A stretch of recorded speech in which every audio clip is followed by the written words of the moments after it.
Sekarang kamu sudah hancur wanita miskin. Pergi dan jadi gelandangan selamanya. Itulah kata-kata terakhir yang diucapkan suamiku setelah dia menceraikanku.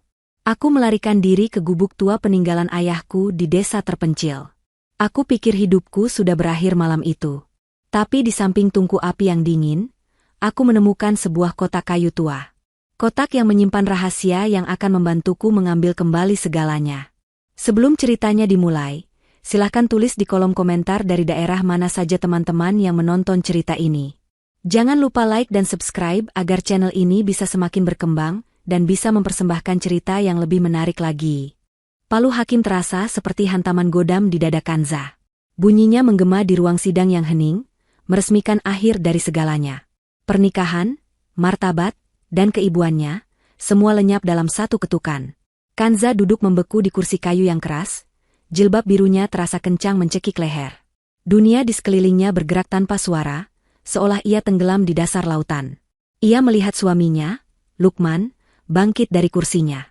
Pria itu merapikan dasi mahalnya, setelan jasnya licin tanpa celah. Di sampingnya, Cindy, wanita yang Kanza kenal sebagai rekan kerja suaminya, tersenyum penuh kemenangan. Senyum itu tipis, namun tajam menusuk Kanza. Kanza masih tidak mengerti.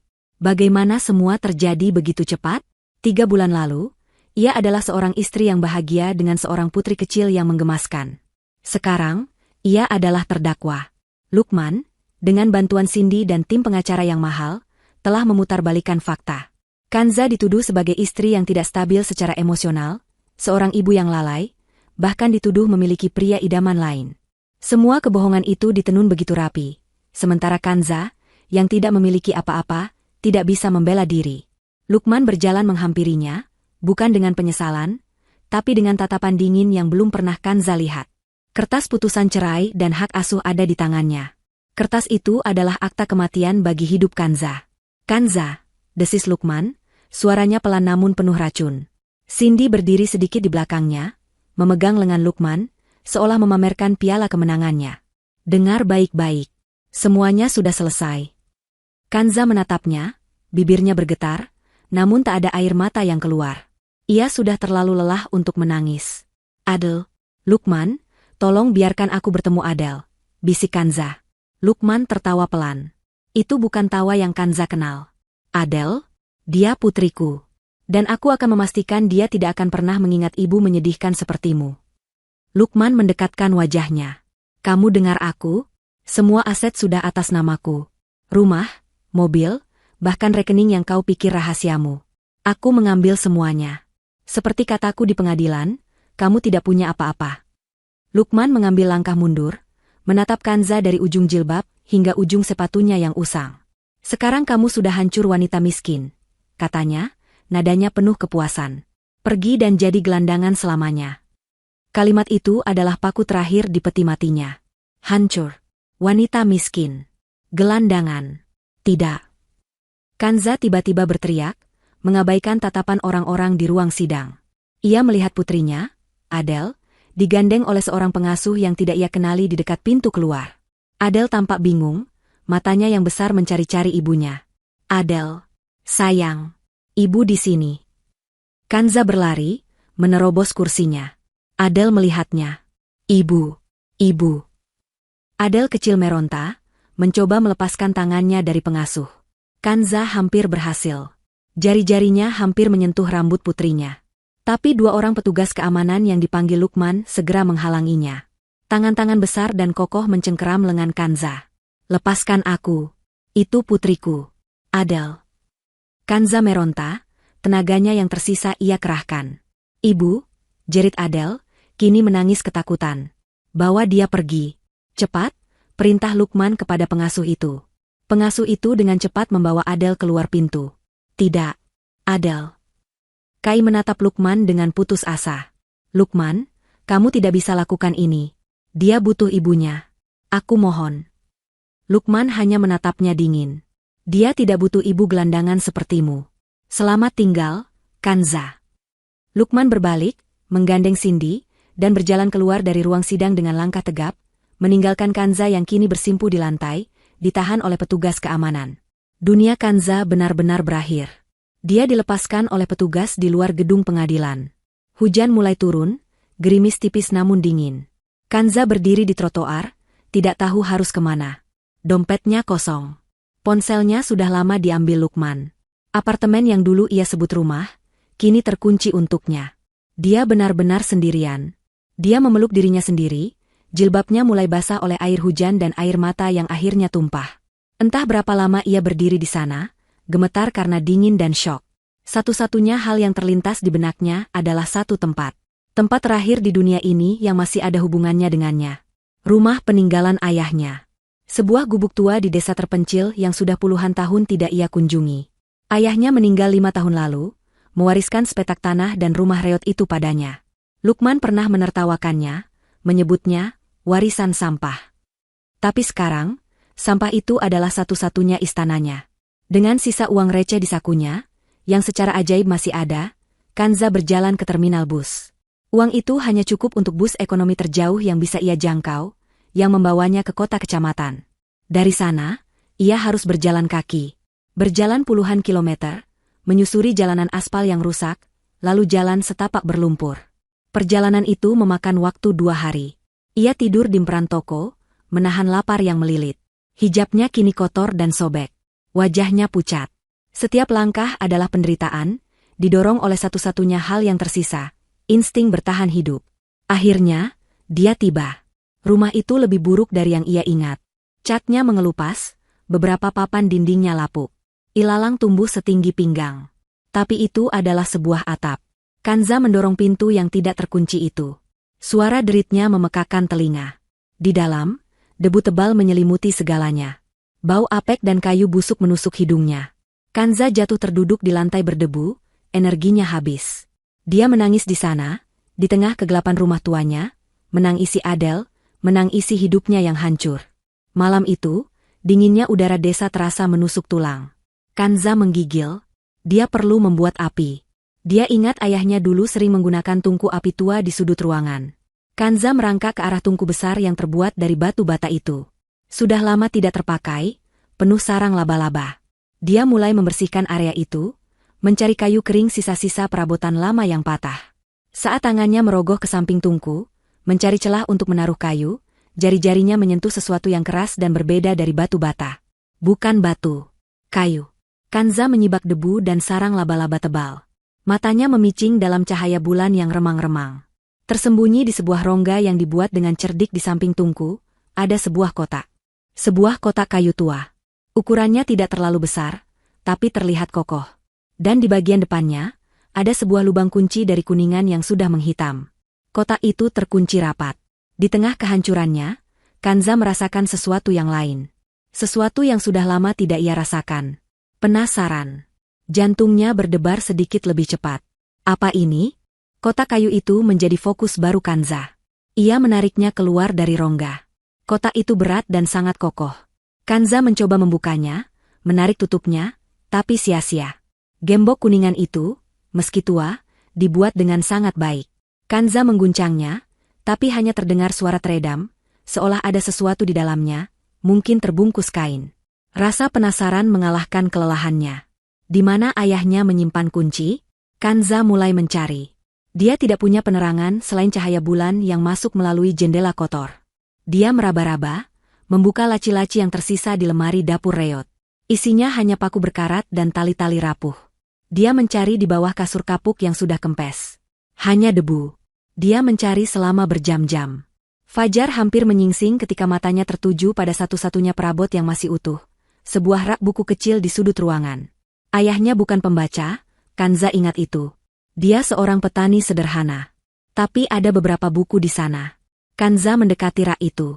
Ada buku-buku pertanian, buku catatan cuaca yang sudah lapuk, dan sebuah buku tebal bersampul kulit hitam yang terlihat paling terawat. Aneh. Kanza tidak ingat ayahnya memiliki buku seperti itu. Dia mengambilnya. Judulnya sudah pudar. Kanza membukanya. Halaman-halamannya berisi tulisan tangan ayahnya yang rapi, tapi isinya bukan diari. Isinya adalah daftar komoditas, nama-nama yang tidak ia kenal, angka-angka yang rumit. Ini bukan catatan petani. Kanza membolak-balik halaman, kebingungan. Lalu, di sampul bagian dalam, di halaman terakhir, dia menemukannya. Sebuah celah kecil yang dibuat di karton tebal sampul itu. Dan di dalamnya, tertempel rapi, sebuah kunci besi kecil yang pipih dan berwarna hitam. Jantung Kanza berdebar kencang. Tangannya gemetar saat mengambil kunci itu. Dia kembali ke kotak kayu di lantai. Dengan napas tertahan, dia memasukkan kunci itu ke lubang kuningan. Kunci itu pas. Dia memutarnya. Klik. Suara itu terdengar begitu nyaring di keheningan pagi. Kanza perlahan membuka tutup kotak itu. Isinya tidak seperti yang ia bayangkan. Tidak ada emas, tidak ada perhiasan. Hanya ada satu benda. Sebuah amplop surat tebal yang sudah menguning, terbungkus bludru hitam yang sudah usang. Di atas amplop itu, tertulis satu kata dengan tulisan tangan ayahnya yang tegas. Kanza. Ini untuknya. Ayahnya mempersiapkan ini untuknya. Kanza mengambil surat itu. Kertasnya terasa rapuh di tangannya. Dia membukanya, mengeluarkan beberapa lembar kertas yang terlipat rapi. Dia mulai membaca. Kalimat pertama membuatnya merinding. Putriku Kanza, jika kau membaca ini, berarti mereka telah berhasil menemukanmu. Kanza berhenti. Jantungnya serasa berhenti berdetak. Mereka? Siapa mereka? Menemukan apa? Apakah ini ada hubungannya dengan Lukman? Dia membaca lanjutannya dengan tergesa-gesa. Dan jika mereka menemukanmu, itu berarti aku telah gagal. Dan hidupmu hancur. Air mata Kanza menetes, jatuh ke atas kertas. Ayahnya tahu. Entah bagaimana, ayahnya tahu ini akan terjadi. Kanza, ada hal-hal yang tidak pernah ayah ceritakan padamu. Ayah melakukan ini untuk melindungimu. Selama ini, kau mengenal ayah sebagai petani biasa. Itu adalah kebohongan yang ayah ciptakan untuk menjaga keamananmu. Ayahmu bukanlah sekadar petani biasa. Ayah adalah penjaga terakhir dari sebuah konsorsium rahasia yang dikenal sebagai Amanah. Kami bukan organisasi kriminal, kami adalah pelindung. Kami melindungi aset finansial, data, dan rahasia, yang jika jatuh ke tangan yang salah, bisa menghancurkan banyak nyawa. Ayah adalah penjaga kunci dari semua aset itu. Kanza membaca ulang paragraf itu. Penjaga? Konsorsium? Ini terdengar seperti film. Ayahnya yang pendiam, yang selalu berbau tanah dan tembakau, adalah seorang agen rahasia. Selama puluhan tahun, surat itu berlanjut, sebuah kelompok lain telah memburu Amanah ini. Mereka adalah orang-orang serakah yang menginginkan kekayaan dan kekuasaan yang dilindungi oleh Amanah. Mereka kejam dan tidak akan berhenti. Ayah menyembunyikanmu di sini, di desa ini, saat kau kecil. Lalu ayah mengirimu ke kota, membiarkanmu hidup normal, berpikir ayah hanya petani miskin. Ayah pikir itu cara terbaik melindungimu.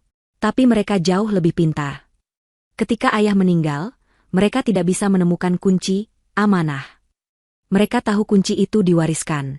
Mereka mencarimu, Kanza. Mereka telah mengawasimu selama bertahun-tahun. Keringat dingin membasahi kening Kanza. Kehancuranmu bukan kebetulan, Kanza. Pernikahanmu dengan Lukman, itu adalah kesalahan terbesarku. Ayah tidak tahu mereka sudah sedekat itu. Lukman adalah pria yang lemah dan serakah. Tipe orang yang mudah mereka manfaatkan. Dia hanyalah pion bodoh. Musuh yang sebenarnya jauh lebih berbahaya. Lalu Kanza membaca nama itu. Nama yang membuatnya mual. Wanita bernama Cindy itu. Dia bukan sekadar rekan kerja. Dia adalah agen yang mereka kirim. Mereka menanamnya di perusahaan Lukman bertahun-tahun lalu. Mereka memfasilitasi perselingkuhan itu. Mereka memberi Lukman data untuk menghancurkanmu di pengadilan. Mereka mendanai pengacaranya. Seluruh dunia Kanza jungkir balik. Perselingkuhan itu, diatur. Perceraian itu, sebuah misi. Tujuan mereka adalah menghancurkanmu secara total.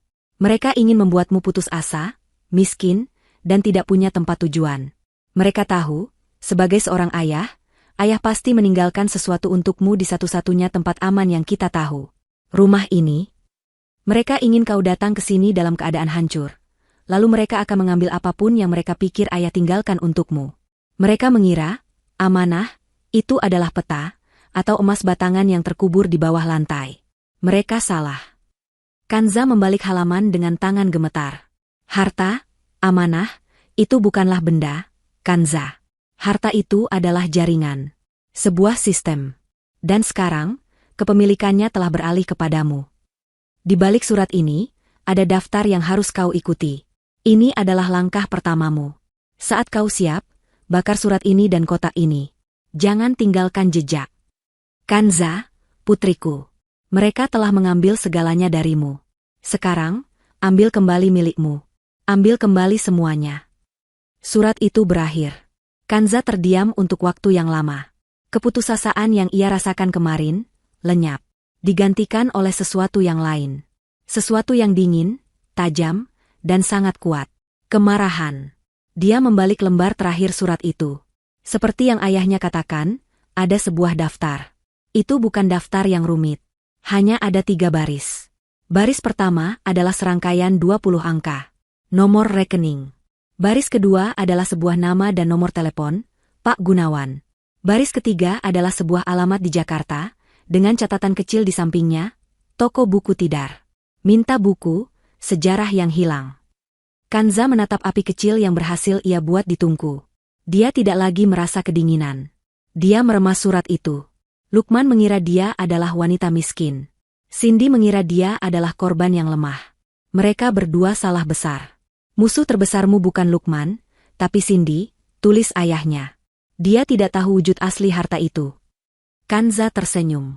Senyum pertama yang ia rasakan tulus, meski pahit. Baik, Cindy. Baik, Lukman, bisiknya pada tungku api. Kalian ingin bermain? Mari kita bermain. Permainan baru saja dimulai. Dan Kanza, pewaris, amanah, yang akan menentukan aturannya. Kanza duduk di lantai berdebu itu, surat ayahnya di tangannya, tungku api di depannya. Pilihan yang ia miliki kemarin, menangis, putus asa, atau mati, kini terasa begitu jauh. Pagi ini, sebuah pilihan baru telah lahir, bertarung. Api kecil di tungku seolah memantulkan api baru yang menyala di dalam dirinya. Dia bukan lagi korban. Dia adalah pewaris. Dia adalah Kanza, putri seorang penjaga. Dia harus bergerak. Cindy dan organisasinya mungkin mengira dia sedang menangis di gubuk ini, atau mungkin mereka sedang dalam perjalanan. Dia tidak boleh berada di sini saat mereka tiba. Hal pertama yang ayahnya minta, bakar surat itu. Kanza menatap tulisan tangan ayahnya untuk terakhir kali. Ambil kembali semuanya, bisiknya, mengulangi kata-kata ayahnya. Ia melipat surat itu, memasukkannya kembali ke dalam amplop bludru, dan meletakkannya di atas kayu yang menyala di tungku. Api langsung menyambar bludru tua itu, melahap kertas kuning itu dengan cepat. Kanza memperhatikan sampai semuanya menjadi abu hitam. Kemudian dia mengambil kotak kayu itu, dan dengan sisa tenaga, menghantamkannya ke pinggir tungku sampai kayu itu patah. Dia melemparkan kepingan-kepingan kayu itu ke dalam api. Tidak boleh ada jejak. Sekarang, dia harus keluar dari desa ini. Dia butuh uang dan alat komunikasi. Surat itu tidak menyebutkan uang tunai. Kanza kembali ke rak buku. Dia mengambil buku harian bersampul kulit hitam, tempat ia menemukan kunci. Dia memeriksanya lebih teliti. Benar saja. Di balik sampul belakang, di bawah lapisan karton yang longgar, terselip beberapa lembar uang kertas ratusan ribu. Uang itu masih kaku dan baru. Cukup untuk membawanya pergi dari sini. Ayahnya telah memikirkan segalanya. Kanza merapikan jilbab kotornya. Dia tidak mandi, tidak makan, tapi dia merasa lebih kuat dari kapanpun. Dia berjalan keluar dari rumah itu, tidak menoleh ke belakang. Dia menyusuri jalan setapak berlumpur, kembali ke jalan raya. Perjalanan yang kemarin terasa seperti jalan menuju kematian, hari ini terasa seperti jalan menuju perang. Dia berjalan berjam-jam sampai tiba di kota kecamatan kecil. Dia harus terlihat seperti musafir biasa. Dia pergi ke kamar mandi umum di sebuah pom bensin, mencuci muka dan tangannya, merapikan jilbabnya sebisa mungkin. Dia harus terlihat normal. Dia berjalan ke sebuah warung ponsel kecil di dekat pasar. Mau beli ponsel bekas. Pak, yang paling murah saja, yang penting bisa telepon, kata Kanza pada penjualnya. Pria itu menatapnya sekilas, lalu mengambil sebuah ponsel model lama dari etalase.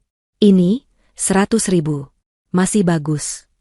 Kanza membayarnya, lalu membeli kartu SIM baru. Dia tidak mengaktifkannya di sana. Dia berjalan lagi, mencari tempat yang aman dan anonim. Dia menemukan sebuah masjid kecil yang sepi. Dia masuk, mengambil wudhu, dan pura-pura duduk berzikir di sudut ruangan. Hanya ada dia dan keheningan. Dengan tangan sedikit gemetar, dia memasukkan kartu SIM itu dan menyalakan ponselnya. Dia mengetik nomor Pak Gunawan. Telepon berdering 2 kali. Lalu sebuah suara yang tenang dan berat menjawab. Halo. Selamat siang, Pak. Apa saya bisa bicara dengan Pak Gunawan? Tanya Kanza, berusaha agar suaranya tidak terdengar gemetar. Saya sendiri, jawab suara itu. Anda siapa? Kanza menelan ludah. Ini adalah saat penentuan. Apakah surat itu nyata atau dia hanya berhalusinasi? Saya Kanza. Saya mencari buku. Kanza berhenti, mencoba mengingat kalimat kuncinya. Saya mencari buku, sejarah yang hilang. Ada jeda singkat di seberang sana. Keheningan itu terasa begitu panjang. Lalu, suara Pak Gunawan berubah. Masih tenang, namun ada nada kelegaan yang dalam. Ibu Kanza. Syukurlah Anda selamat. Saya telah menunggu telepon Anda. Air mata Kanza hampir tumpah. Bukan air mata kesedihan, tapi kelegaan. Ini nyata. Ayahnya tidak meninggalkannya sendirian. Saya tidak tahu harus bagaimana, bisik Kanza. Tenang, Ibu, kata Pak Gunawan. Kita tidak punya banyak waktu. Dengarkan instruksi saya. Apakah Ibu aman untuk bicara? Saya di masjid. Saya rasa aman.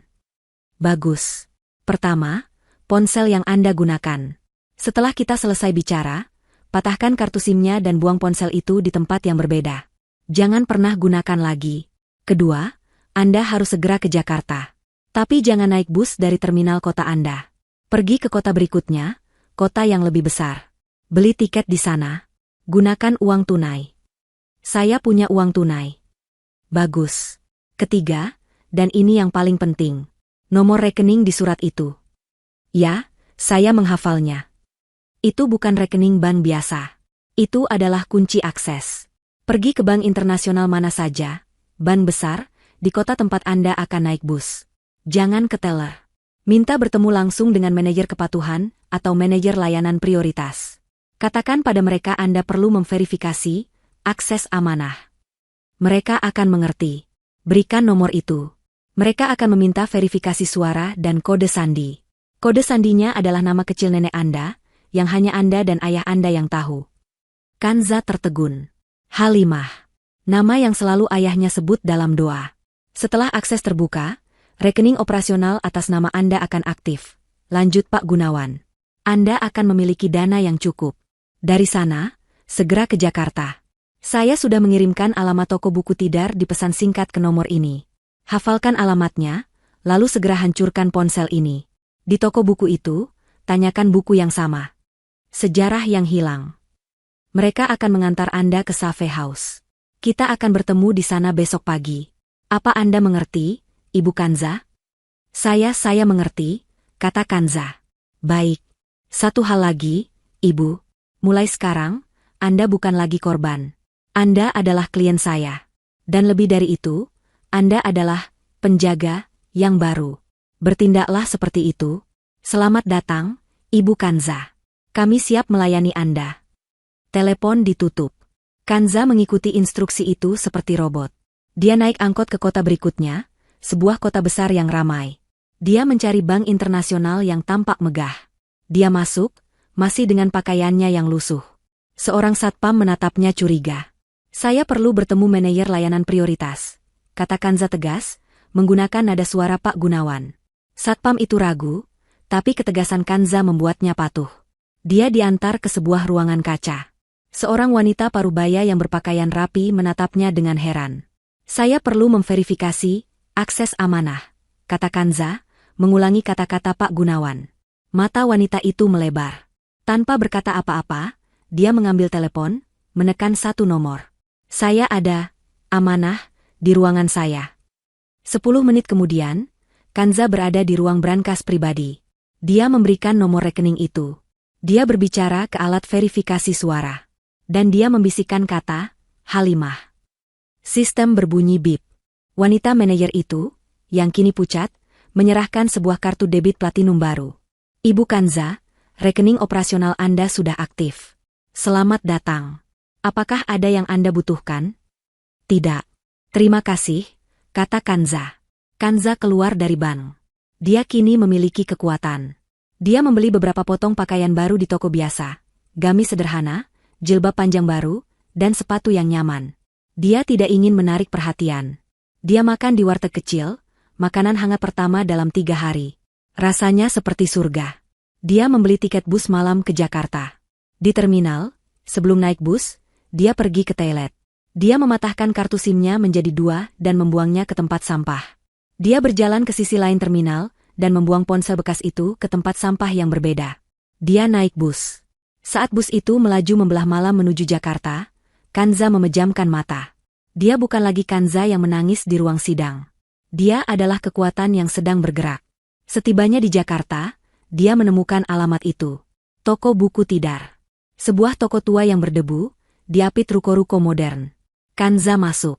Seorang pria tua berkacamata sedang membaca koran di balik meja kasir. "Permisi, Pak. Saya mencari buku, Sejarah yang Hilang."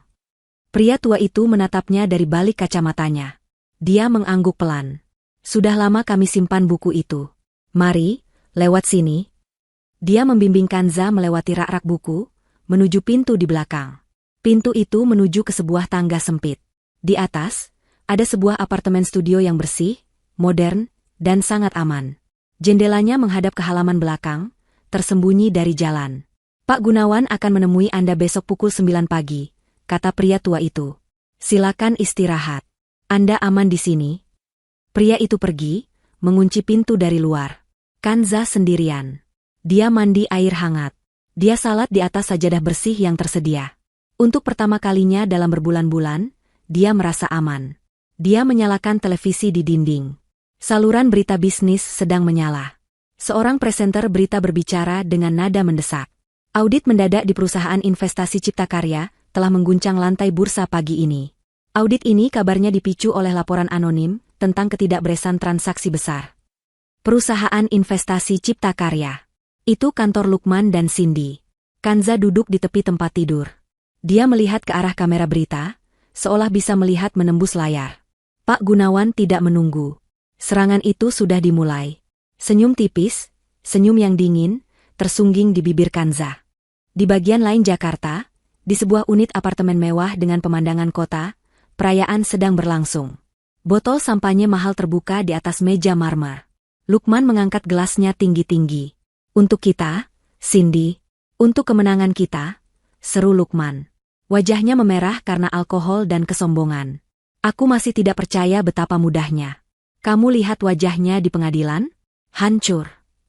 Cindy tersenyum, senyum yang dipoles sempurna, tapi tidak mencapai matanya.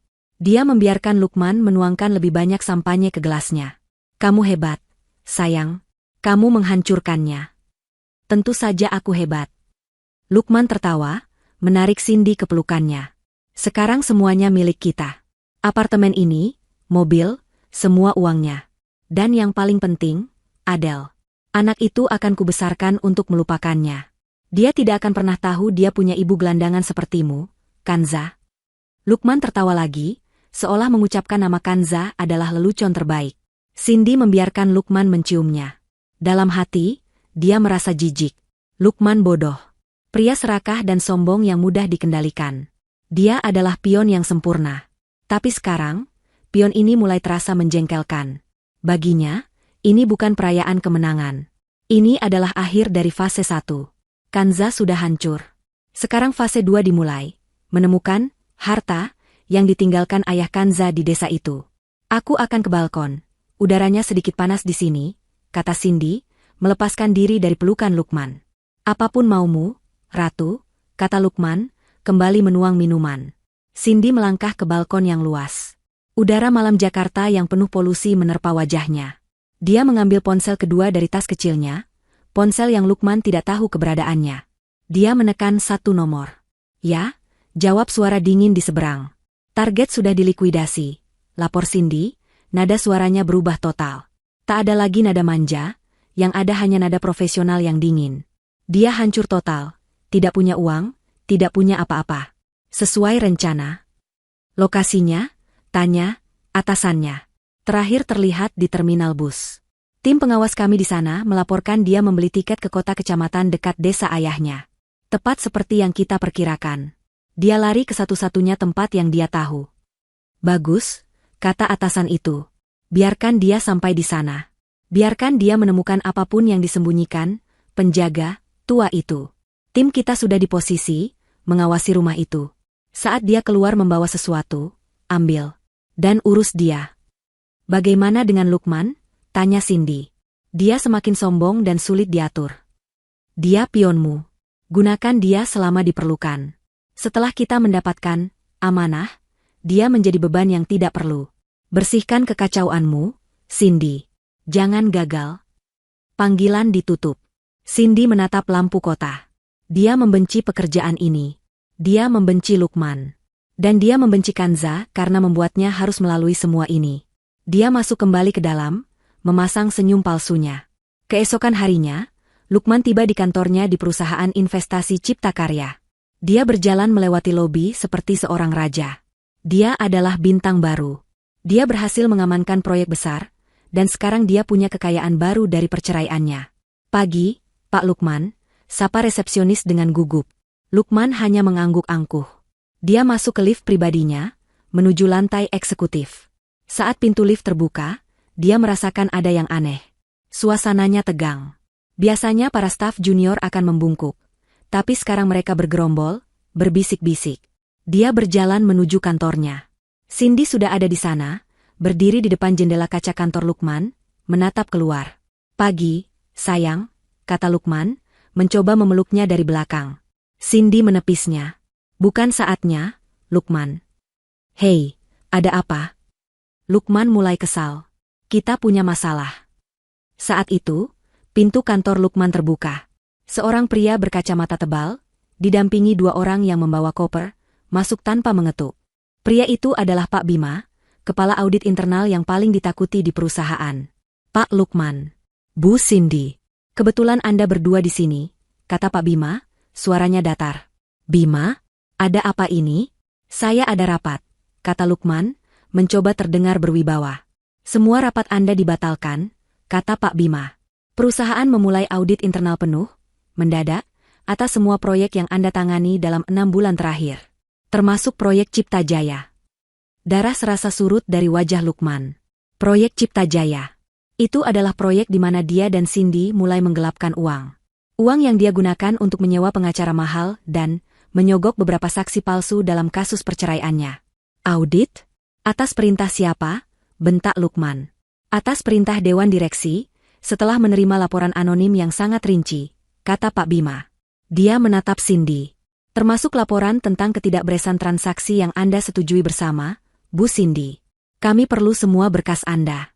Sekarang. Tim Bima mulai bergerak, membuka laci, mengambil komputer. Kalian tidak bisa melakukan ini, teriak Lukman. Kami bisa, dan kami sedang melakukannya, kata Bima dingin. Tolong tetap di ruangan ini. Kalian berdua. Pak Bima keluar. Ruangan itu terasa sesak. Lukman berbalik menatap Cindy, matanya liar. Apa ini? Kamu bilang semuanya aman. Kamu bilang jejaknya sudah dihapus. Ini bukan aku, bodoh. Desis Cindy, kepanikannya mulai terlihat. Ini tidak mungkin.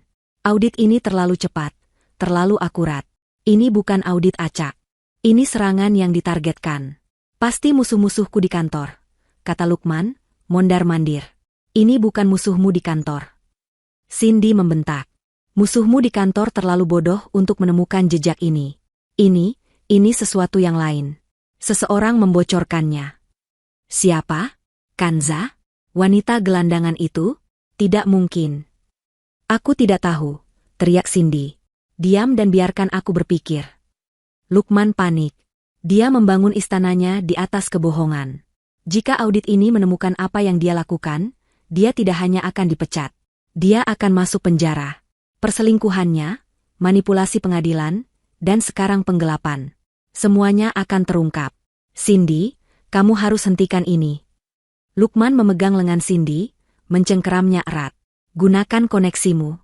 Orang-orang yang membantumu, yang membantu kita di pengadilan. Suruh mereka hentikan ini. Cindy menatap tangan Lukman di lengannya dengan jijik. Dia mendorong Lukman dengan keras. Koneksiku? Kamu pikir ini permainan? Lukman? Kamu pikir aku bisa menelepon seseorang dan menyuruh mereka menghentikan audit Dewan Direksi? Kamu benar-benar bodoh. Lukman terkejut. Ini pertama kalinya Cindy berbicara begitu kasar padanya. Cindy, kenapa kamu bicara begitu? Cindy sadar dia telah kelepasan. Dia menarik napas, mencoba tenang. Organisasinya tidak akan suka dia menarik perhatian. Maaf, Lukman. Aku hanya tegang. Kita harus tenang. Ini pasti hanya kesalahpahaman. Kita akan lalui ini. Tapi ketenangan itu tidak berlangsung lama. Ponsel pribadi Cindy, ponsel yang dia gunakan di balkon tadi malam, bergetar di sakunya. Itu bukan nada dering dari atasannya. Itu nada dering pesan. Dia tidak mengenali nomornya. Dia membukanya di bawah meja, sementara Lukman sedang mengomel pada tim auditor di luar pintu kaca. Pesan itu hanya berisi satu foto. Foto itu diambil dari sudut tinggi, dari gedung seberang. Foto itu menunjukkan balkon apartemen mewah mereka tadi malam. Di balkon itu, Cindy terlihat jelas sedang menelepon. Di dalam, melalui pintu kaca, Lukman terlihat sedang menuang sampahnya. Di bawah foto itu, ada satu kalimat. Pion yang malang. Selamat datang di permainan. Darah Cindy serasa membeku. Seseorang mengawasinya. Seseorang tahu tentang ponsel rahasianya. Seseorang tahu dia sedang melapor. Ini bukan Kanza. Ini bukan audit internal biasa. Ini adalah amanah. Dan mereka baru saja menggerakkan bidak pertama mereka.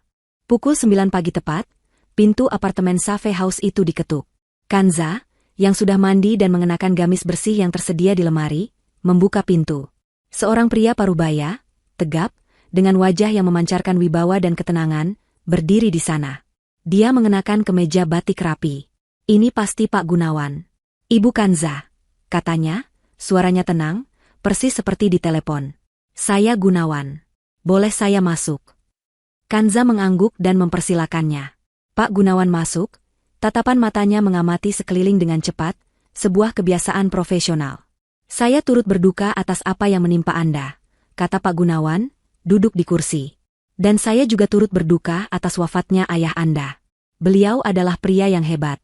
Saya mengabdi padanya selama 20 tahun. Terima kasih, Pak, bisik Kanza. Saya masih tidak mengerti. Surat itu, apakah semua itu benar? Ayah saya?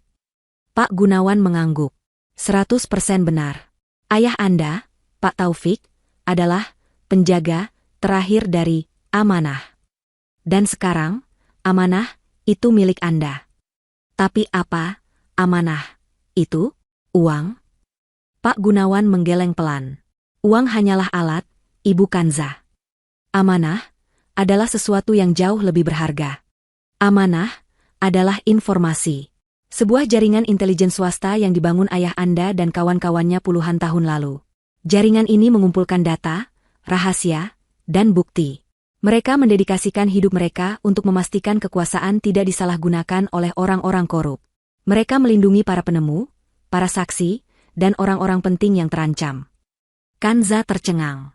Jadi, ayah saya, seperti mata-mata? Beliau lebih suka istilah pelindung. Koreksi Pak Gunawan lembut. Jaringan ini memiliki aset yang sangat besar, disebar di seluruh dunia. Saham pengendali di perusahaan-perusahaan teknologi, properti rahasia, dan tentu saja, dana operasional yang hampir tak terbatas. Bank yang Anda datangi kemarin hanyalah satu dari puluhan simpul kami. Pria di toko buku di bawah adalah salah satu agen paling setia kami. Lalu, Cindy dan Lukman? Mereka adalah musuh. Organisasi Cindy adalah kebalikan dari amanah. Mereka mencari kekuasaan untuk diri mereka sendiri. Mereka sudah lama tahu tentang amanah, tapi tidak pernah bisa membobolnya. Mereka tidak tahu bahwa amanah bukanlah benda, tapi sistem. Dan sistem itu hanya bisa diwariskan melalui garis darah dan kode genetik. Kepada Anda. Itu sebabnya mereka tidak membunuh saya, Kanza menyadari. Mereka ingin saya menuntun mereka ke harta itu.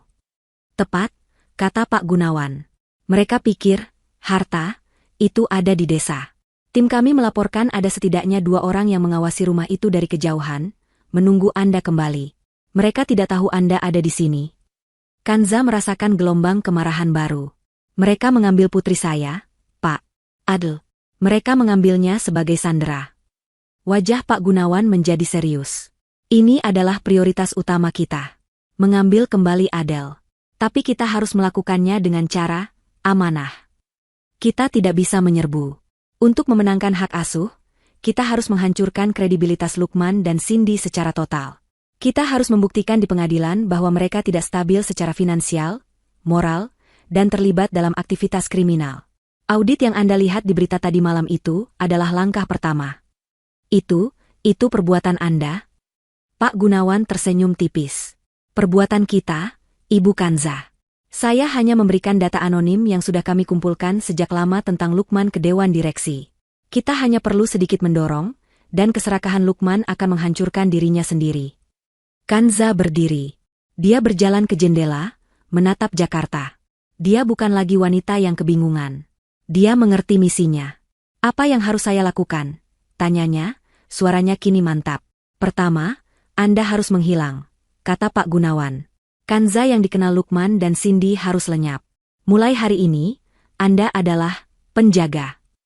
Anda akan pindah ke fasilitas yang lebih aman, sebuah penthouse tersembunyi yang terdaftar atas nama salah satu perusahaan cangkang kita.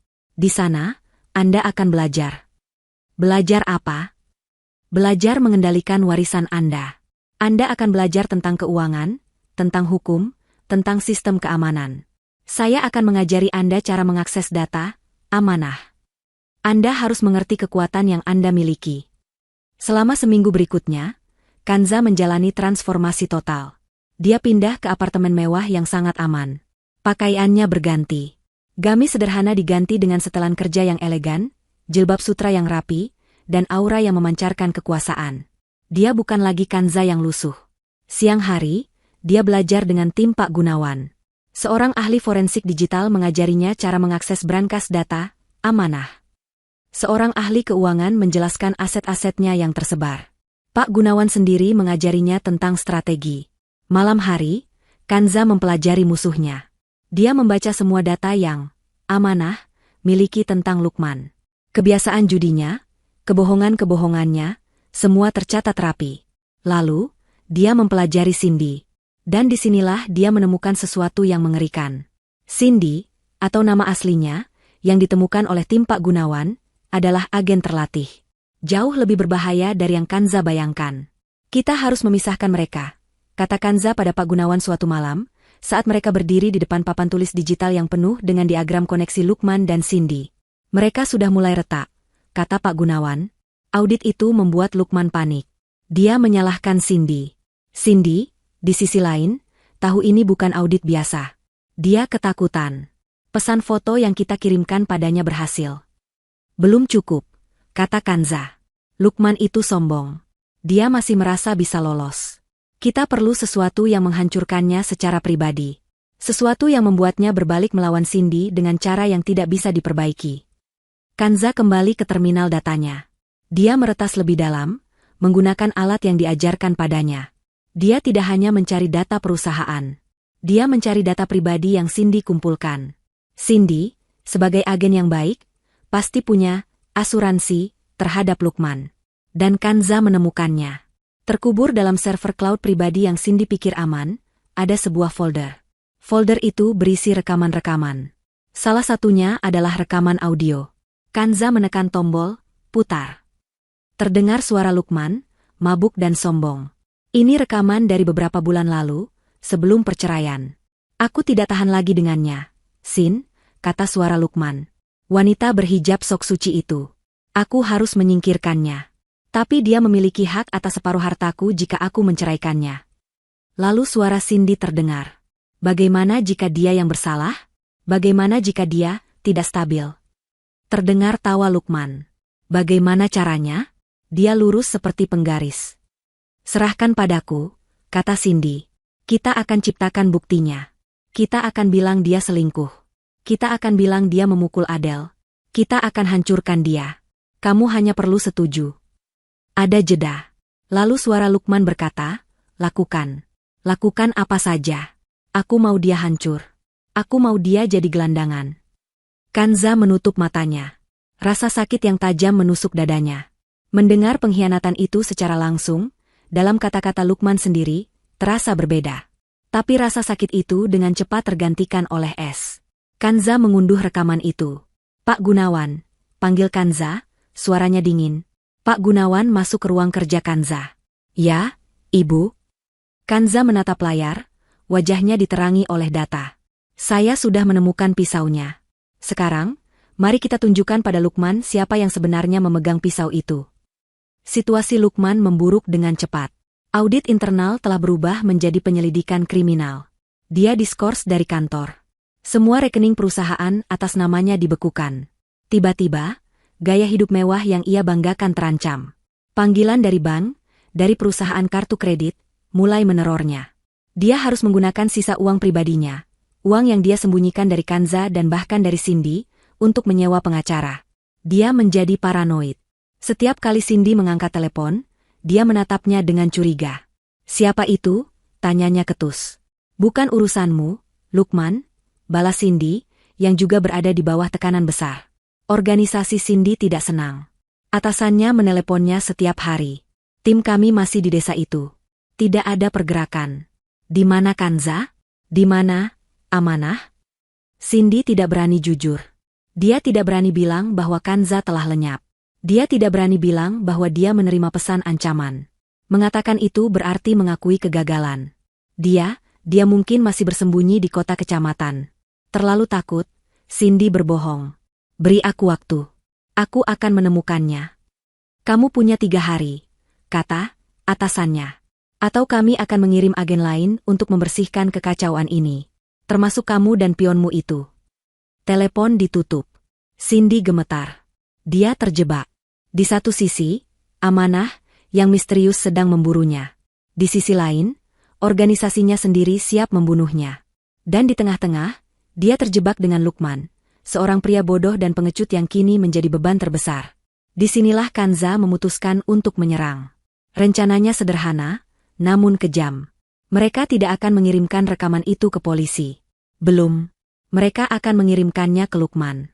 Tapi tidak secara langsung. Pak Gunawan menggunakan salah satu agennya. Seorang kurir mengantarkan sebuah amplop coklat tebal ke apartemen Lukman. Amplop itu tidak beralamat pengirim. Lukman, yang sedang sendirian di apartemen, Cindy sedang keluar, entah kemana, membuka amplop itu. Di dalamnya tidak ada surat. Hanya ada satu benda, sebuah pemutar audio digital murah.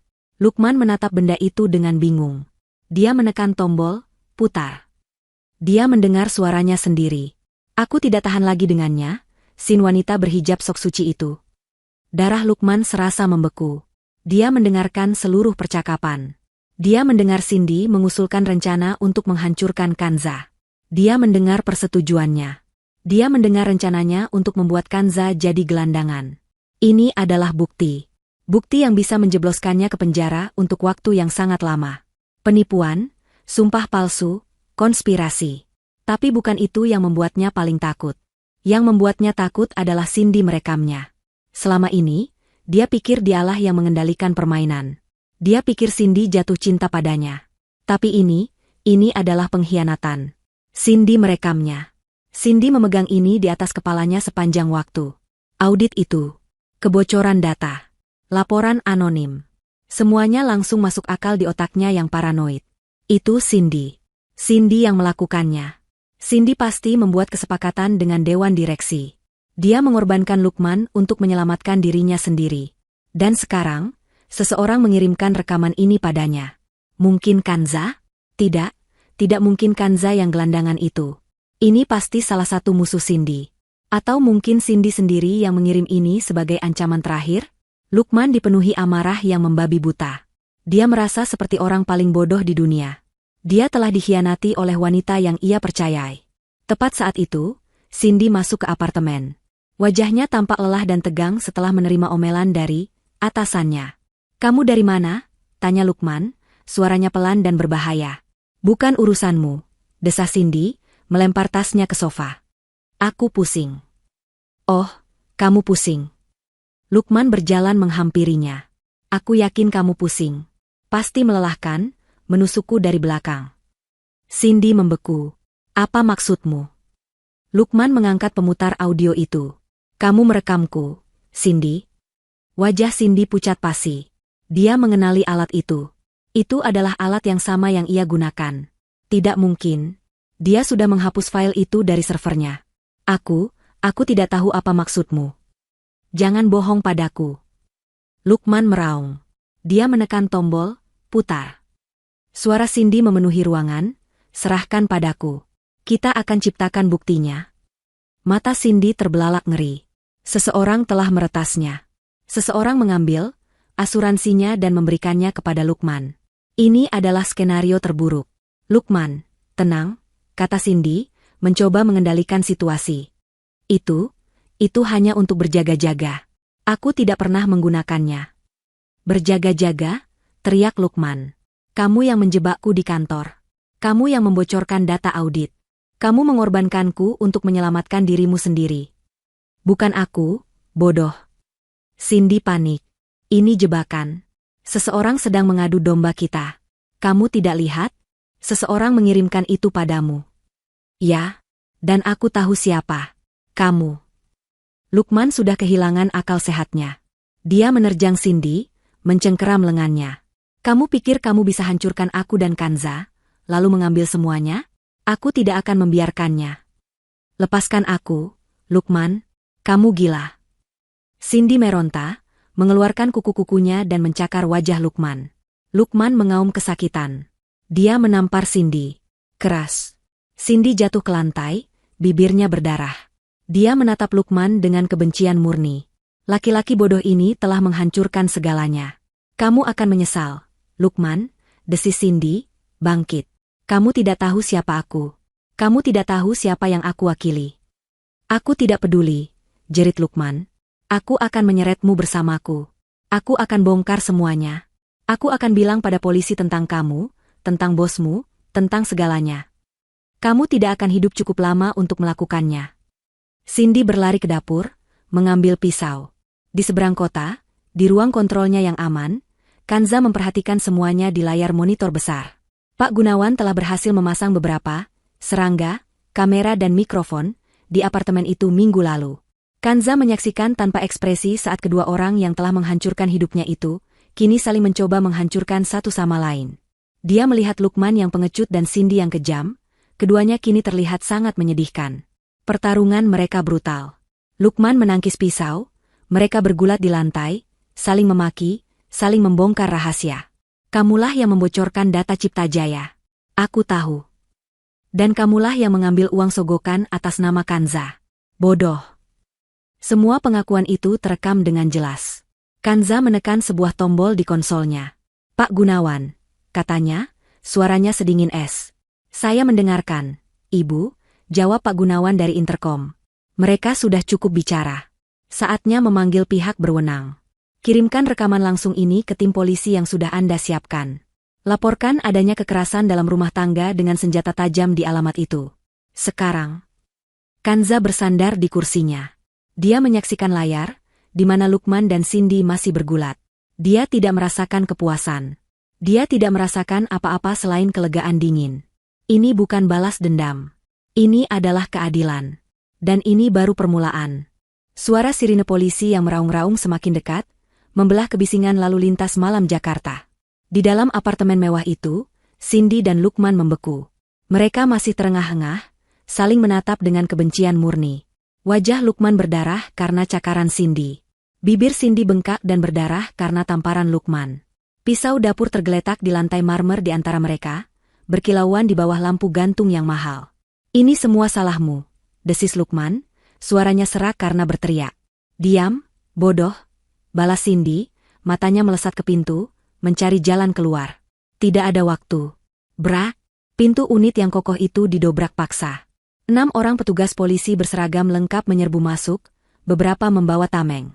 Polisi, jangan bergerak. Tiarap. Refleks Cindy sebagai agen terlatih hampir mengambil alih, tapi dia tahu dia tidak bisa melawan. Melawan polisi hanya akan memperburuk segalanya. Dia mengangkat tangannya perlahan. Lukman, sebaliknya, ambruk ke lantai, gemetar ketakutan. Bukan saya, Pak. Dia menyerang saya. Dia gila. Diam. Tangan di belakang kepala, bentak seorang petugas. Apartemen itu seketika menjadi tempat kejadian perkara.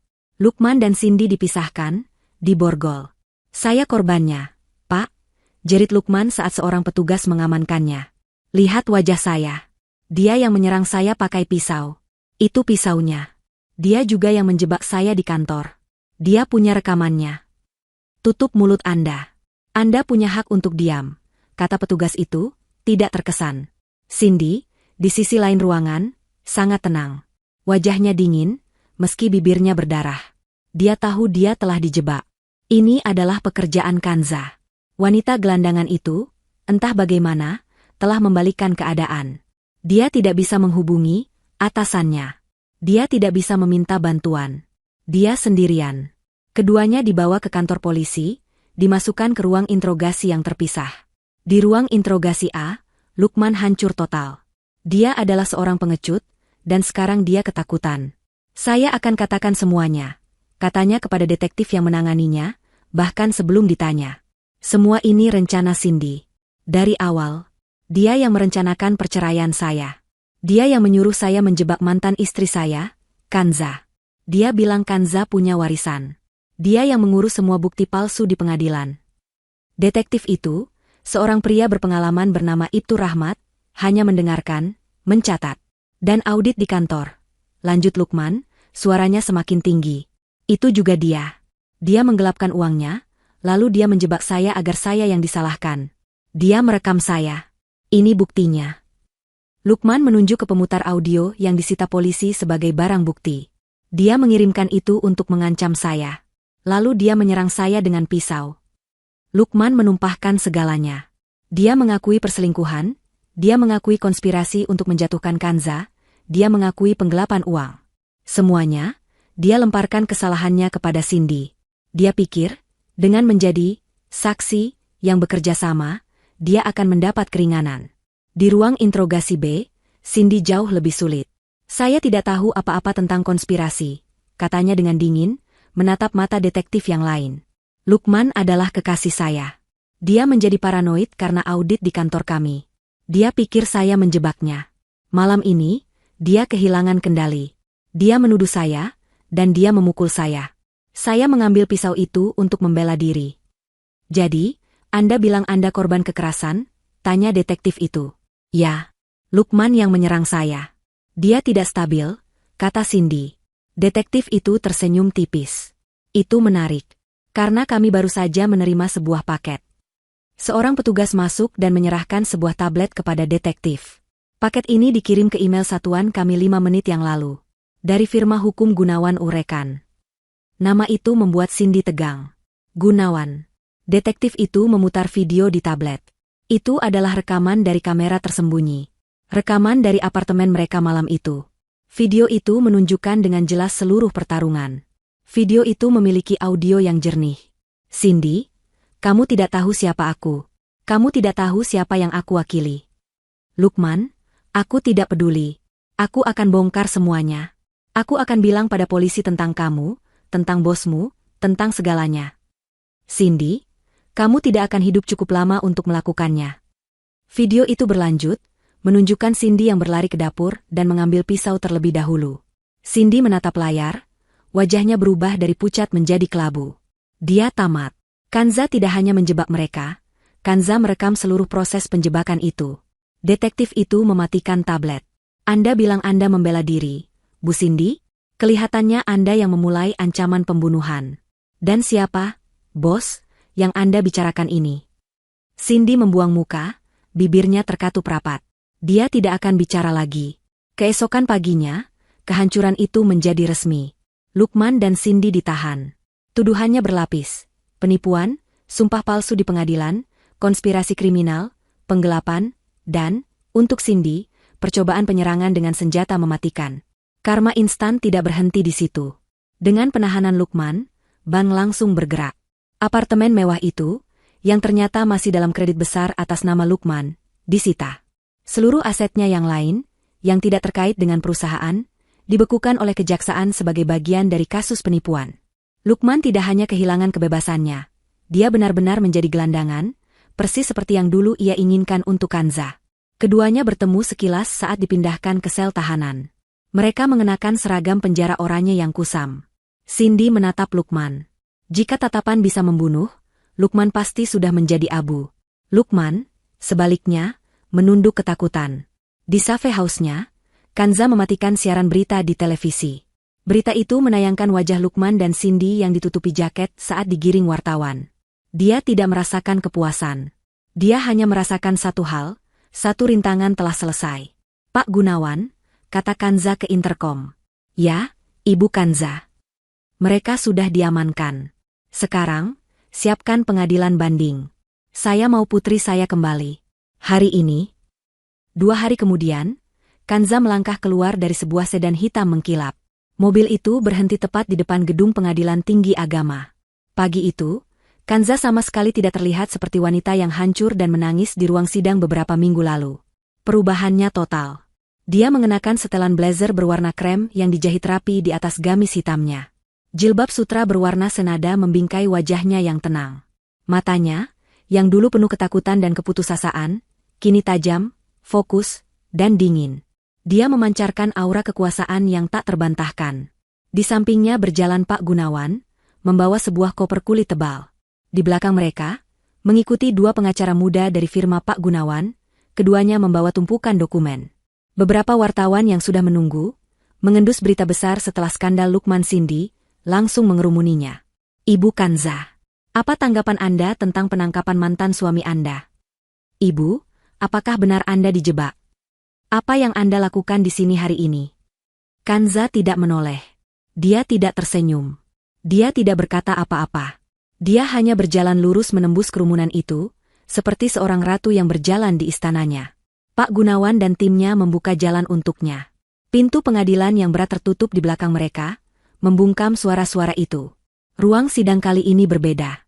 Ini adalah sidang banding darurat untuk peninjauan kembali hak asuh anak. Ruangan itu lebih kecil, lebih privat, tapi lebih serius. Hakim yang memimpin adalah seorang wanita parubaya yang bijaksana, Hakim Astuti. Beliau membaca dokumen di depannya dengan kening berkerut. Ini adalah kasus banding yang tidak biasa, kata Hakim Astuti, menatap Kanza. Putusan sebelumnya dijatuhkan berdasarkan bukti-bukti yang memberatkan Anda, Ibu Kanza. Sekarang Anda meminta pembatalan total dan pengalihan hak asuh darurat. Benar, Yang Mulia, Pak Gunawan berdiri. Kami di sini hari ini untuk menunjukkan bahwa putusan sebelumnya tidak hanya salah, tapi merupakan hasil dari konspirasi kriminal dan penipuan terhadap pengadilan ini. Seorang pengacara muda yang ditunjuk negara, yang mewakili Lukman yang absen karena ditahan, berdiri dengan canggung. Yang Mulia, klien saya. Klien Anda sedang di mana? Tanya Hakim Astuti, nadanya datar. Dalam tahanan, Yang Mulia. Hakim Astuti menghela napas. Baik, Pak Gunawan, silakan. Buat ini singkat. Saya sudah membaca ringkasannya. Pak Gunawan tidak perlu bertele-tele. Dia lugas dan tepat. Poin 1, Yang Mulia. Kestabilan finansial. Saat putusan sebelumnya dijatuhkan, klien kami, Ibu Kanza, difitnah sebagai tidak stabil secara finansial. Hari ini, kami hadirkan bukti bahwa Ibu Kanza adalah pemilik sah dari dana, amanah, warisan ayahnya, yang memberinya aset bersih. Dia menyebutkan angka yang membuat hakim mengangkat alis. Sebaliknya, Tuan Lukman, per hari ini, ditahan atas tuduhan penggelapan dan seluruh asetnya telah dibekukan oleh negara. Dia bangkrut. Dia meletakkan setumpuk dokumen pertama. Poin 2. Kestabilan moral. Pengadilan sebelumnya diberitahu bahwa Ibu Kanza memiliki masalah emosional dan perselingkuhan. Kami memiliki bukti audio, yang juga sudah diserahkan ke kepolisian, tentang konspirasi antara Tuan Lukman dan rekannya, Cindy, yang dengan sengaja merencanakan untuk memfitnah Ibu Kanza di pengadilan ini. Mereka melakukan sumpah palsu. Dia meletakkan tumpukan dokumen kedua, bersama sebuah pemutar audio. Poin 3. Dan ini yang paling penting. Keamanan anak. Tuan Lukman dan Cindy, wanita yang tinggal bersamanya dan seharusnya ikut merawat anak bernama Adele, ditangkap 2 hari lalu dalam sebuah insiden kekerasan domestik brutal. Keduanya saling serang, salah satunya menggunakan senjata tajam. Ini adalah lingkungan di mana anak berusia 5 tahun itu dipaksa tinggal. Pak Gunawan berhenti sejenak. Ruangan itu hening. Yang Mulia, klien Tuan Lukman tidak hanya gagal sebagai wali. Dia adalah ancaman langsung bagi keselamatan fisik dan mental putrinya sendiri. Kami meminta hak asuh penuh dialihkan kepada ibu kandungnya, Ibu Kanza, saat ini juga, dan kami meminta surat perintah perlindungan permanen yang melarang Tuan Lukman dan Cindy untuk mendekati atau menghubungi Ibu Kanza dan putrinya, Adele, selamanya. Hakim Astuti menutup map di depannya. Beliau menatap Kanza. Beliau melihat seorang ibu, seorang wanita yang kuat, yang telah melalui neraka dan kembali lagi. Saya telah melihat cukup, kata Hakim Astuti. Saya ngeri bahwa sistem peradilan kita telah dimanipulasi sedemikian rupa. Putusan sebelumnya dibatalkan secara penuh. Palu diketuk. Hak asuh penuh atas anak bernama Adele diberikan kepada ibu kandungnya, Kanza. Segera, permanen, dan tanpa banding. Surat perintah perlindungan dikabulkan. Sidang ditutup. Kanza memejamkan matanya. Air mata pertama yang bukan air mata kesedihan, mengalir di pipinya. Dia berhasil. Reuni itu tidak terjadi di pengadilan. Adele, yang telah diamankan oleh Dinas Sosial setelah penangkapan Lukman, sedang menunggu di sebuah rumah aman milik pemerintah. Kanza tidak berlari. Dia berjalan dengan langkah cepat namun terkendali, jantungnya berdebar seperti akan meledak dari dadanya.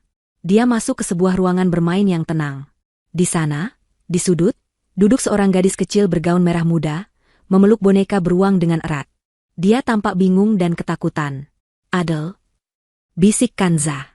Kepala kecil itu terangkat. Mata bulat yang sama persis seperti mata Kanza, melebar. Ibu? Kanza tidak bisa menahannya lagi. Dia jatuh berlutut. Kekuatan CEO, sang penjaga, lenyap seketika. Dia hanyalah seorang ibu. Ibu di sini, sayang. Ibu di sini. Adele menjatuhkan bonekanya dan berlari. Ibu. Kanza memeluk putrinya, membenamkan wajahnya di rambut Adele yang wangi. Dia menangis. Tangisan yang tulus, tangisan kelegaan, tangisan seorang ibu yang telah menemukan kembali jantung hatinya. Ibu kangen sekali sama Adele. Maafkan ibu. Adele juga kangen. Isak Adele. Tante Cindy jahat. Dia selalu bisik-bisik di telepon. Dia marah-marah.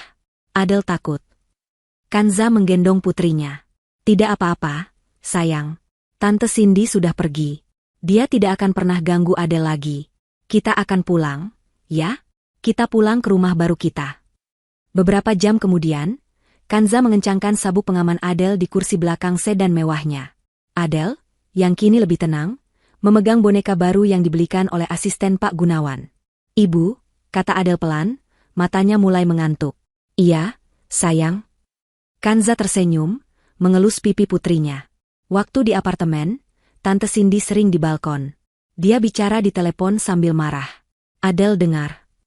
Darah Kanza sedikit mendingin. Oh ya? Tante Cindy bilang apa, sayang? Dia bilang dia harus cepat cari kotak kakek. Kotak kayu. Dia bilang ada di desa. Di dekat api. Kanza membeku. Dia menatap lurus ke depan. Senyumnya di bibir tetap ada untuk putrinya, tapi matanya berubah menjadi baja. Cindy hanyalah agen lapangan. Penangkapan Cindy pasti telah memicu alarm di organisasinya. Mereka tahu tentang desa. Mereka tahu tentang tungku api. Dan mereka masih mencari. Pesan dari Adele adalah paku terakhir. Kotak kakek di dekat api. Itu bukan sekadar ingatan anak-anak. Itu adalah bukti bahwa musuh masih bergerak. Cindy mungkin sudah di sel, tapi dia hanyalah pion. Lukman adalah pion yang lebih bodoh lagi. Organisasi di belakang mereka, yang telah mengawasi Kanza begitu lama, tidak akan menyerah hanya karena satu agen lapangan dan satu kaki tangannya yang serakah tertangkap. Mereka menginginkan amanah. Dan mereka masih percaya, amanah adalah benda fisik, sebuah kotak yang tersembunyi di gubuk tua ayahnya. Di Safe House yang kini terasa seperti markas komando, Kanza berdiri di depan papan tulis digital. Di sampingnya, Pak Gunawan mengangguk pelan. Adele sedang tidur nyenyak di kamar sebelah, dijaga oleh dua agen, amanah, wanita yang menyamar sebagai pengasuh. Dia aman. Untuk pertama kalinya dalam waktu yang lama, Kanza merasa bisa bernapas. Tapi dia tahu, bernapas saja tidak cukup. Dia harus mengakhiri ini. Mereka akan mengirim orang lain, kata Kanza. Suaranya datar. Mereka pikir saya belum tahu nilai rumah itu. Mereka pikir Cindy gagal. Mereka akan mengirim tim yang lebih profesional. Mungkin mereka bahkan sudah dalam perjalanan. Tim kami melaporkan hal yang sama, Ibu, kata Pak Gunawan. Rumah di desa itu masih diawasi, tapi dari jarak yang lebih jauh. Mereka lebih berhati-hati. Mereka menunggu. Menunggu apa? Menunggu saya kembali? Kanza tersenyum dingin. Baiklah. Kalau begitu, kita beri mereka apa yang mereka inginkan. Ibu Kanza, itu terlalu berbahaya, protes Pak Gunawan. Kita bisa memindahkan Anda dan Adele ke luar negeri. Jenewa. Kemana saja. Sampai, Amanah, bisa membongkar organisasi ini dari jarak jauh. Kanza menggeleng. Jilbab kremnya bergoyang pelan. Tidak. Saya tidak mau lari. Saya sudah cukup lari. Ayah saya menghabiskan hidupnya bersembunyi di depan mata. Saya tidak mau hidup seperti itu. Dan saya tidak akan membiarkan Adele hidup dalam ketakutan. Kita akan selesaikan ini. Di sini. Sekarang. Dia menunjuk ke peta desa di layar. Mereka ingin kotak kakek? Kita akan berikan pada mereka. Rencananya dirancang dengan presisi militer, namun dibungkus dalam strategi psikologis. Amanah, bukan hanya soal data. Itu soal memahami kelemahan manusia. Dan kelemahan musuh saat ini adalah keserakahan dan arogansi. Mereka mengira Kanza adalah seorang ibu rumah tangga yang baru saja beruntung. Langkah pertama adalah membuat kebisingan. Kanza, menggunakan sebuah ponsel sekali pakai yang dia tahu pasti akan terlacak, menelepon satu-satunya kerabat jauh yang masih dia miliki di kota sebelah desa. Tentu saja, kerabat itu adalah bagian dari jaringan Amanah, tapi musuh tidak tahu itu. Bibi, ini aku, Kanza, katanya, suaranya dibuat gemetar dan penuh kepanikan. Aku baru saja, aku tidak bisa bilang di telepon. Lukman, dia di penjara. Tapi ini lebih besar dari itu. Ada sesuatu yang ayah tinggalkan di rumah. Sesuatu di dekat Tungku. Aku harus mengambilnya malam ini. Aku takut mereka menemukannya lebih dulu. Aku akan ke sana sekitar tengah malam. Jangan bilang siapa-siapa. Panggilan itu singkat, tapi pesannya jelas. Target panik, dia tahu lokasi harta, dan dia akan bergerak sendirian malam ini. Umpan telah dilempar. Langkah kedua adalah persiapan lapangan. 12 jam sebelum Kanza tiba, tim pelindung terbaik, Amanah, 6 agen veteran yang bergerak seperti hantu, sudah menyisir hutan di sekitar rumah desa. Mereka tidak bersenjata api, mereka bersenjata teknologi. Mereka memasang sensor gerak, kamera termal, dan emitor frekuensi rendah untuk mengacaukan komunikasi musuh. Rumah itu sendiri diubah. Dari luar, masih gubuk reot. Di dalam, setiap papan lantai kini memiliki sensor tekanan. Kamera mikroskopis dipasang di retakan dinding. Mikrofon parabola diarahkan dari pepohonan di luar. Di belakang tungku api tua itu, tim Amanah telah membuat jalan keluar darurat, tersembunyi sempurna di balik dinding batu. Kanza tidak akan pernah benar-benar terjebak. Malam itu, Kanza kembali. Dia menyetir mobil tua biasa, bukan sedan mewahnya. Dia mengenakan gamis sederhana dan jilbab gelap. Dia terlihat persis seperti Kanza yang dulu, rentan, sendirian, dan ketakutan. Dia sengaja membuat gerakannya terlihat gugup, menengok ke kanan dan ke kiri sebelum masuk rumah. Di dalam, rumah itu dingin dan gelap. Kanza menyalakan satu lampu minyak, persis seperti yang biasa ayahnya lakukan. Dia membawa sebuah kotak kayu kecil yang identik dengan yang dia bakar, sebuah properti yang disiapkan Pak Gunawan. Dia duduk di lantai dekat tungku, membelakangi pintu, seolah-olah sedang bersiap untuk menggali sesuatu. Dia sedang menunggu. Pukul 1.30 dini hari, sensor pertama di perimeter hutan menyala. Laporan senyap masuk ke RPH Kanza yang tersembunyi di balik jilbabnya. Target bergerak. 3 orang. Sisi utara. Kanza tidak bergerak. Target baru. 2 orang. Sisi selatan. Mereka mengepung. Jantung Kanza berdebar, tapi bukan karena takut. Ini adalah adrenalin. 1 jam berlalu. Hening. Mereka sabar. Mereka profesional. Lalu, pintu itu terbuka. Bukan didobrak, tapi didorong pelan. Sosok itu melangkah masuk dengan keanggunan seekor predator. Dia tidak mengenakan seragam tempur. Dia mengenakan jas mahal berwarna gelap. Wajahnya tampan, karismatik, tapi matanya sedingin es. Dia adalah pria yang fotonya Kanza lihat di database Amanah. Atasan, Cindy. Pria yang hanya dikenal sebagai bos lapangan Asia Tenggara. Dia tidak sendirian. 2 pengawal berpakaian taktis berdiri mengapitnya, senjata mereka terarah, tapi tidak pada Kanza. Mereka menyapu ruangan, mencari ancaman lain. Pria itu bertepuk tangan pelan. Suaranya memenuhi ruangan yang sunyi. Kanza. Putri Taufik, katanya, suaranya halus seperti beludru. Sungguh pertunjukan yang mengharukan. Menyamar sebagai wanita lemah, lalu menjadi ratu dalam semalam di ruang sidang. Sangat impresif. Dia berjalan mendekat, sepatunya yang mahal tidak berbunyi di lantai kayu. Sekarang, berikan kotak itu padaku. Kita selesaikan drama ini. Kanza perlahan berbalik. Dia menatap pria itu, tidak gentar. Dia memegang kotak kayu properti itu. Kotak ini? Tanyanya, suaranya terdengar jernih. Anda datang jauh-jauh dari Singapura, membawa tim terbaik Anda, hanya untuk sebuah kotak kayu kosong. Atasan, itu berhenti tersenyum. Bagaimana kau? Tahu namamu? Kanza menyelesaikan kalimatnya. Tahu nomor rekeningmu di Kaiman? Tahu bahwa kamu menyingkirkan pendahulumu di Istanbul 3 tahun lalu? Amanah, tahu segalanya, Tuan. Wajah pria itu mengeras. Sombong. Sama seperti ayahmu. Dia memang tidak pintar. Tapi aku tahu di mana harta itu. Sebuah suara baru datang dari pintu. Kanza pura-pura terkejut. Sosok itu berjalan pincang masuk ke dalam cahaya lampu minyak. Itu Cindy. Wajahnya pucat, ada memar di pipinya, tapi matanya menyala-nyala dengan kegilaan dan kebencian. Dia tidak diborgol. Cindy, bagaimana kamu bebas? Kanza memainkan perannya dengan sempurna. Atasan, itu tertawa.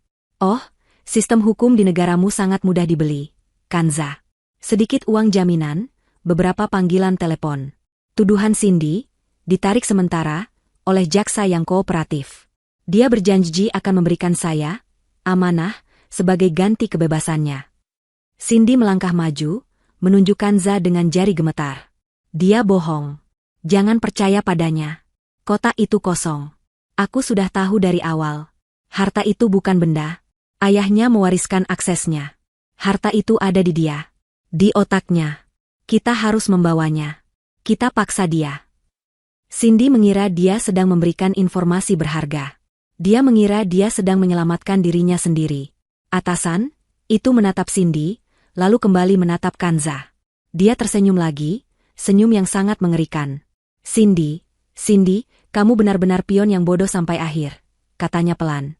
Dia memberi isyarat kecil dengan dagunya. Sebelum Cindy bisa bereaksi, salah satu pengawal di belakangnya bergerak.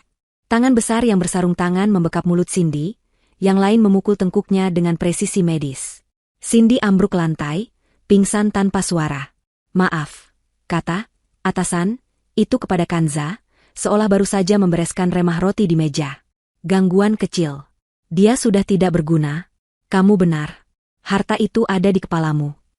Dia melangkah lebih dekat. Bau kolonnya yang mahal tercium oleh Kanza. Sekarang, Kanza, hanya ada Anda dan saya. Skenarionya sederhana. Anda akan ikut dengan saya secara sukarela. Anda akan membuka amanah untuk saya. Atau, dia berhenti, melihat sekeliling gubuk reot itu, saya akan membakar desa ini, dimulai dari rumah ini.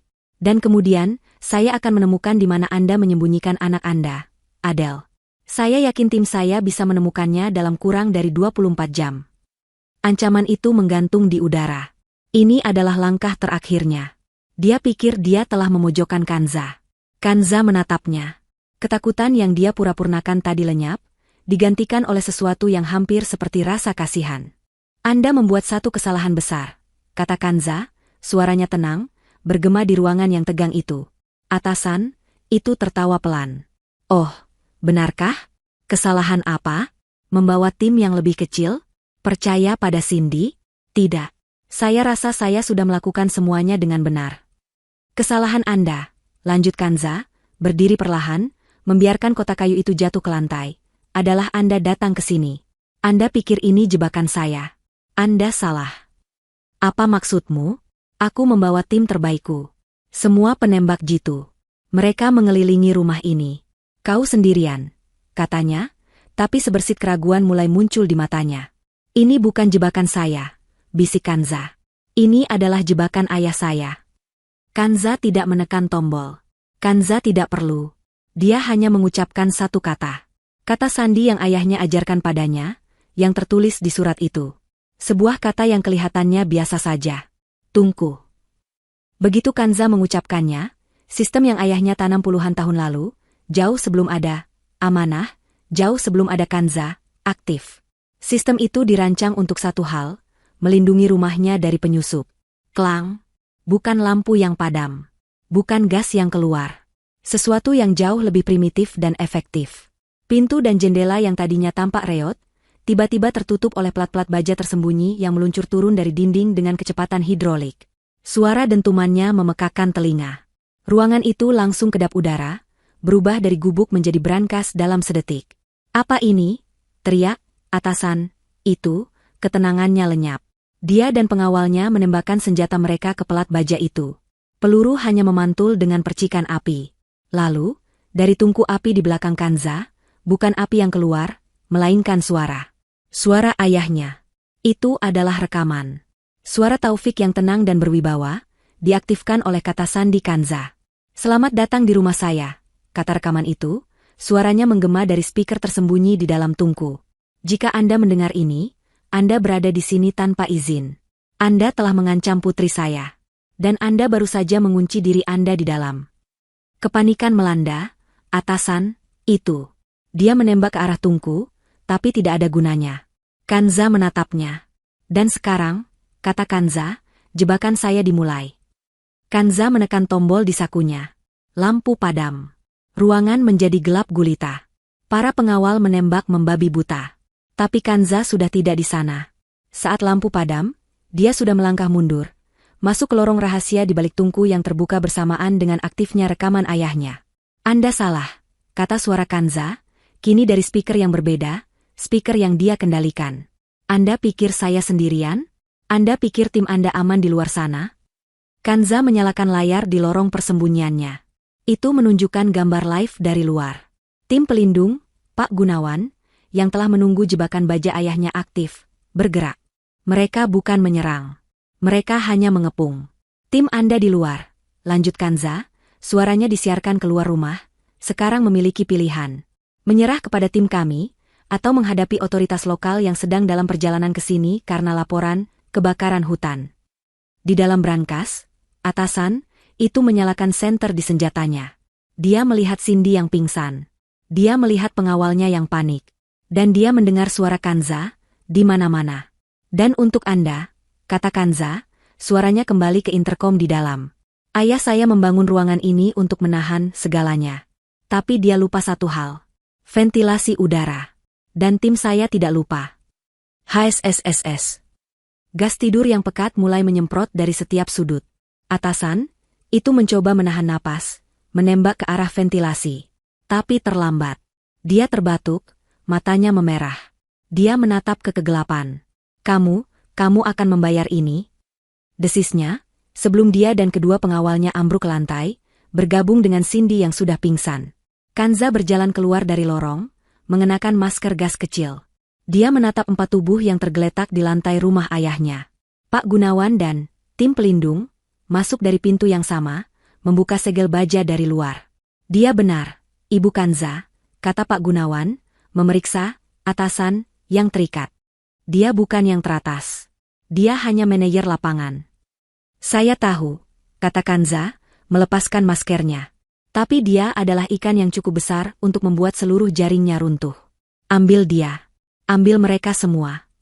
Keadilan yang terjadi selanjutnya berjalan cepat dan tanpa ampun. Atasan itu, bersama dengan semua data dari perangkatnya, diserahkan ke Interpol. Penangkapannya memicu serangkaian penangkapan lain di seluruh Asia, melumpuhkan organisasi itu secara permanen. Cindy terbangun di sel isolasi. Kali ini, tidak ada uang jaminan. Amanah telah membocorkan bukti kejahatan organisasinya ke media, dan kasusnya menjadi berita nasional. Jaksa yang kooperatif itu dicopot. Cindy, yang kini diburu oleh sisa-sisa organisasinya karena kegagalan total, menerima nasibnya. Dia dijatuhi hukuman berat karena konspirasi, penculikan, dan percobaan penyerangan.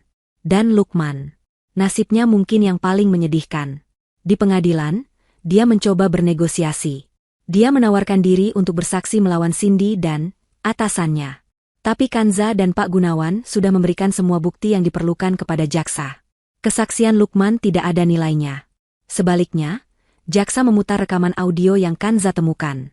Rekaman di mana Lukman tertawa dan berkata, "Lakukan. Aku mau dia hancur. Aku mau dia jadi gelandangan." Juri mendengarnya. Hakim mendengarnya. Ditambah dengan bukti penggelapan dan sumpah palsu, Lukman dijatuhi hukuman penjara maksimal. Dia kehilangan segalanya. Namanya, reputasinya, kebebasannya. Dia berakhir di sel yang sempit, bangkrut total, dan sendirian. Persis seperti yang dia inginkan untuk Kanza. Epilog, 1 tahun kemudian. Pemandangan beralih ke sebuah gedung pencakar langit yang berkilauan di jantung distrik bisnis Jakarta. Di kantor CEO di lantai puncak, dindingnya terbuat dari kaca, memperlihatkan pemandangan kota yang terbentang luas. Kanza berdiri di depan jendela itu, mengenakan blazer putih bersih di atas gamis birunya. Jilbabnya rapi, gayanya memancarkan otoritas dan ketenangan. Di plakat pintu tertulis, Kans Taufik, CEO, Amanah Group. Dia bukan lagi penjaga rahasia. Dia telah membawa warisan ayahnya keluar dari bayang-bayang. Amanah Group kini menjadi salah satu perusahaan filantropi dan investasi etis terkemuka di Asia. Mereka mendanai teknologi ramah lingkungan, melindungi jurnalis investigasi, dan memberantas korupsi. Perusahaan investasi Cipta Karya, tempat Lukman dulu bekerja, kini telah diambil alih, dibersihkan, dan menjadi anak perusahaan yang menguntungkan di bawah Amanah.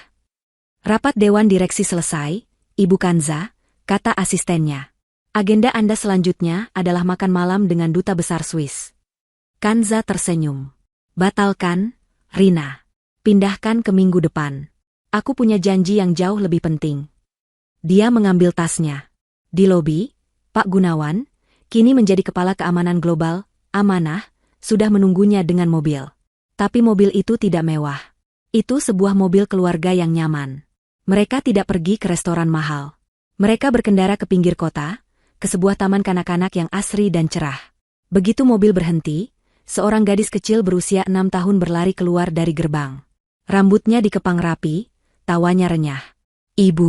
Ibu, lihat. Kanza keluar dari mobil, berlutut, dan merentangkan tangannya. Adele melompat ke pelukannya. Ibu, lihat. Adele gambar rumah. Seru Adele, melambaikan selembar kertas. Kanza memeluk putrinya erat, mencium puncak kepalanya. Cantik sekali, sayang. Ibu suka sekali. Dia melihat gambar itu. Itu adalah gambar rumah kakek di desa. Tapi dalam gambar Adele, rumah itu tidak reot. Rumah itu berwarna-warni, mataharinya bersinar cerah, dan ada pelangi besar di atas atapnya. Kanza berdiri, menggendong Adele di pinggulnya.